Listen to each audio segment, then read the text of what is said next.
Welcome back to a bonus episode of cooking every single recipe in the official Fallout Cookbook. Today we're making birthday cake.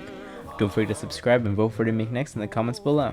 To start this recipe off, we're going to combine 3 cups of cake flour, a tablespoon of baking powder, a teaspoon of kosher salt, 2 teaspoons of ground cardamom, 1 teaspoon of ground ginger, and half a teaspoon of ground cinnamon.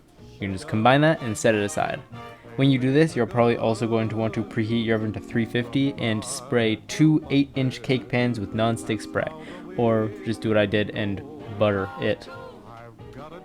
Then, in a large bowl, you're going to combine 1 cup of unsalted butter at room temperature and 1 3/4 cups of sugar, and you're going to combine that. You're going to use a hand mixer until it is smooth. I hate doing this. It never works out. My butter's just never soft enough. And I left this butter out for I think it was 2 hours. Should have been room temperature. But as I always say, it worked out, so it's fine. Once it's all mixed together, you're going to add 2 whole eggs, 2 egg whites, and 3 tablespoons of vanilla. I think the most vanilla I've ever put in a recipe, in a singular recipe.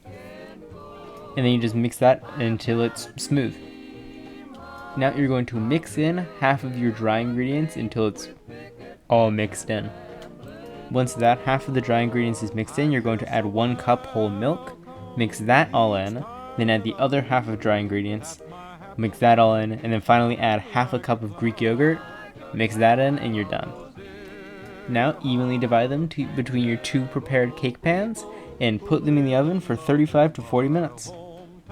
Now, time to make the icing. You're going to start by adding 2 cups of mascarpone cheese and the seeds of 1 vanilla bean to the bowl of a stand mixer.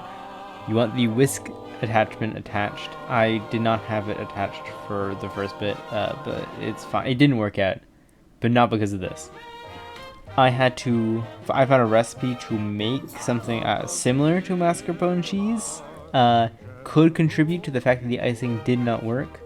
But we'll get into that later. While the stand mixer's on, add 2 teaspoons of vanilla extract, 3/4 cups of half and half, and 3/4 cups of heavy cream. It also says half a teaspoon of kosher salt, but the actual written part of the recipe does not mention salt at all, so add it if you want. It maybe will help with thicken it, I don't know.